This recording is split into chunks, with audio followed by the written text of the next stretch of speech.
প্ৰতি বছৰে এনেকা এবছৰ ছমাহমান যায় পাছত পানী আহে উৰুৱাই নিয়ে তাৰ পাছত আমাৰ স্কুললৈ ল'ৰা ছোৱালী অনা নিয়াৰ কাৰণে অসুবিধা হয় মা বাপেকে আৰু চবেই দিন হাজিৰা কৰা মানুহ আমিয়ে বনাইছোঁ মানে অসুবিধাৰ কাৰণে এই ঘৰে ঘৰে ভাঁ দুই এডাল তুলি মেলি হাজিৰা লছ কৰি দিনটো বনাই 2 দিন লাগিছে এইখন বনাওঁতে আমি 4জন মানুহ এইখন সেই চিবিয়া গাঁও আমাৰ ইফালে খাচীকটা দেউৰী গাঁও আমাৰ 1 নম্বৰ ৱাৰ্ড পৰে এইফালে একদম এজি চুমু বিপিয়ালে সৌফালে ঘূৰি যাব লাগে এনে মানে 3-4 কিলোমিটাৰ দূৰ হয় ইফালেতো গ'লে 4-5 কিলোমিটাৰ দূৰ হয় এইটো একদম চমু আৰু গোটেইকেইটা হাজানৰ মানুহ যায় চিবিয়া মানুহ যায় এই ৰঙাজানৰ মানুহ যায় আমাকেইটা অহা যোৱা কৰে আমাৰ প্ৰভাৱ কেতিয়া আকৌ ইফালে হয় বাঁহৰ দলং যেন আমি বনাইছোঁ এইখন সেই বাইকে অনা যোৱা কৰোঁতে বেছি বেয়া হয় এতিয়া আমাৰ 120-30টা আছে আমাৰে ল'ৰা ছোৱালী আছে আমাৰ ব্যক্তিগত ল'ৰা ছোৱালী এইখন আমাৰ গাঁৱৰ কমেও 600-700 জকলা আছে আচলতে এইডোখৰ স্কুলতে পৰে তাৰপিছত বজাৰলৈ অহা নিয়া কৰে এই মানে দলংখন কাৰণে বেপাৰীবিলাকো মানে প্ৰায় আহিব নোৱাৰে সুবিধা হয়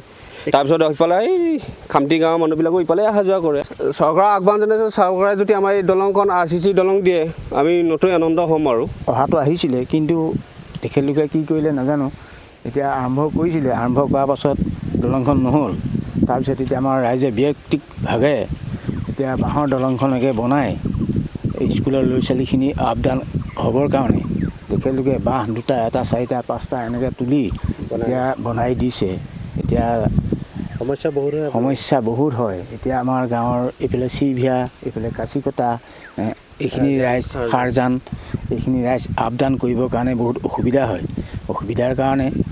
বাঁহৰ দলংখনকে আমি আৰম্ভ কৰি বনাই লৈছোঁ প্ৰতি বছৰে আমি নিজেই বনাই লওঁ উপায়টো নাই আপডাউনটো হ'বই লাগিব আৰু এইপিনে ঘূৰি যাবলৈ বহুত দূৰ হয় সেইপিনে ঘূৰি যাবলৈও ৰঙাজান হৈ আমাৰ সেইপিনে যাবলৈও বহুত দূৰ হয় গতিকে আমি সমূহ ৰাইজে গোট খাই এই বাঁহ 2টা 4টাকে গোটাই আমি দলংখন বনাই লৈছোঁ পানী বাঢ়িলে উঠাই লৈ চৰকাৰক আহ্বান জনাইছোঁ যে আমাৰ দলংখন আমাৰ প্ৰয়োজন আমাৰ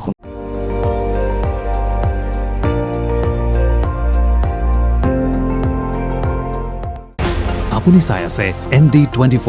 সৰ্বশ্ৰেষ্ঠ নহয় সৰ্বোত্তমৰ দৌৰ